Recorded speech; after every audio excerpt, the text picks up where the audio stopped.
Today I'm really excited to share this information with you guys. My uncle has written a very good disassociation letter. He's given me permission to share it with you all. So if you are currently one of Jehovah's Witnesses and are considering writing a disassociation letter, you may find some great ideas here. Use it maybe like as a template or something. Anyways, so a little backstory is when we knew we were going to be disfellowshipped, we started giving everybody the flamethrower. We just started telling everyone. And so my dad called his brother to let him know that we were leaving and to give him the reasons why.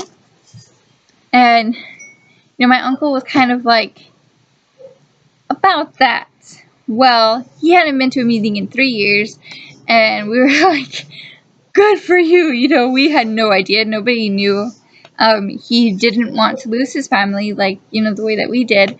He lived out of state, so that's how he was able to get away with it. His family started researching and finding out their reasons and finding proof in their heart to leave the organization. So after a few months, they decided that they were never going back and wrote this letter. So I'll go ahead and read it for you. It says, to the congregation of Jehovah's Witnesses, I am writing this letter to inform you that I no longer want to be associated with your organization, to include my wife and family united. So it starts off very direct to the point. It says, I hope you brothers have the courage to read this letter to understand my intentions fully. So this is probably my favorite thing. He's pretty much, what's the word I'm looking for? He's calling them cowards. If they don't finish reading it, then he's accusing them of being cowards. Because in order to finish reading a disassociation letter, you have to be pretty much well-founded in your faith for it not to have some weakening of your strength in your faith in the governing body. Yes, it is true that I have not associated with your group since 2009, and I certainly have found them to be the most stress-free years of my life. Consequently, since 2009, I had lived with the guilt and remorse of not pleasing the Creator by not associating with the so-called faithful and discreet slave class, and abiding by their direction. I find this to be true with many people that are disfellowshipped, or with many people that leave the organization for reasons other than apostasy. They live in this fear and this guilt because they believe that what they did was wrong and that they actually deserve to be punished, and that they deserve all the shunning that comes with it. But no one deserves the shunning. No matter what you did, you never deserve to be treated like you're dead. I read this quote on the internet that said, being ignored causes the same chemical reaction in your brain as being physically hurt. So shunning pretty much feels, in your mind, it feels like you're being physically hurt. Alright, so it continues. However, the following activities engaged in by the Watchtower Bible and Tract Society, Jehovah's Witnesses, and the faithful and discreet slave have come to light that I for some time had thought with a clear conscience could not, for the following reasons, plus more too numerous to name, and then it lists 10 reasons, and I'll go over those in a couple minutes. It says, entertain the idea of returning to your Jehovah, nor live under the affliction of guilt that your organization puts on the rank and file. So, I like how he says your Jehovah. Sorry, I guess it's windy outside right now. He says your Jehovah. The organization, and you start doing your own research, you find out that it's not, the God that's in the Bible. They don't teach you about him. So it is their God. They create a version of God, this Jehovah, as they call him. Time Bible and Tract Society, to say the least, has destroyed my belief in God itself. And then in parentheses, I know it will not mean anything to your leaders in general, but to me it was everything. And this really points out the fact that they don't care about your lives. They never have. We go about our lives wrapped around the organization. We give them everything, but all they gave us were lies. They took our time. They took up our time. They took advantage of us.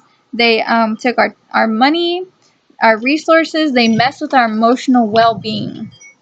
So they do not care about you. Then it says, to paraphrase one of your past presidents, responsible men and women conclude that if this organization belongs to God, then he must be a very weak and powerless God. If that is the best God can do to clean up and reform the world, then we are better off without such a God. We will not follow him, nor will we have confidence in him. And this is from the Prohibition League of Nations, Born of God, or the Devil, which J.F. Rutherford. So I'm going to go back to the list of reasons that he gave. United Nations NGO Association 1991 to 2001. Organization for Security and Cooperation in Europe membership, September 17, 2004. The Australian Royal Commission, 1,000 alleged perpetrators of child abuse. Participants in the 2012 Growth Market Summit, Goldman Sachs 2012. Chemicals burned in Ulster, December 27, 2011. Ownership in the following companies under layered entities like H.M. Riley Trust and others that include ownership in the following: Lockheed Martin, Raytheon, Baxter International, Rand Chem Corporation. Number 7, the Malawi-Mexico Oath of Allegiance. The faithful and discreet slave not selected in 1919, but in a future event. The governing body is neither inspired nor perfect. It can make mistakes when explaining the Bible or directing organization. Number 10, the organization is blood guilty regarding blood, rape, and political affiliations.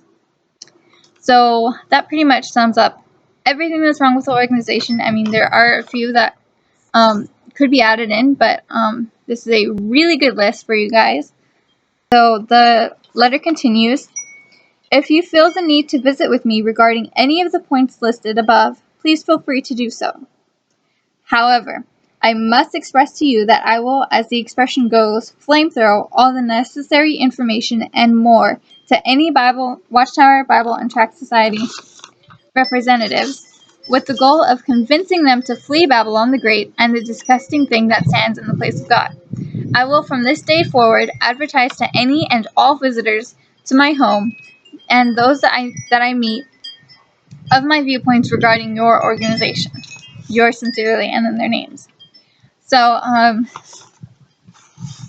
so I like to point, if you feel the need to visit with me regarding any of the points listed above, please feel free to do so. So, with the organization, I've noticed that they like to have the final say in things, in matters.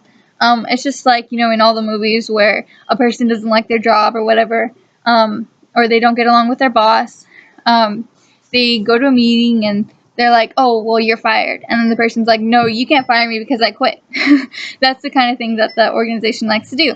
They like to have the last word. I also like how he says you can come and visit me, but I pretty much, guarantee that if you do, I will try and indoctrinate anyone that comes. So, yeah, that is the letter. If you want to see it all together, I will have a copy of it in the description box. So, as of today, or a couple days ago anyway, I talked to him, and he said that no JWs, no elders, nobody has come to visit him or tried to help him return to Jehovah. But he still has the flamethrower ready and on standby to use just in case. So I guess I'll keep you guys posted on that. But anyways, that's all I have for today. I will be continuing working on videos.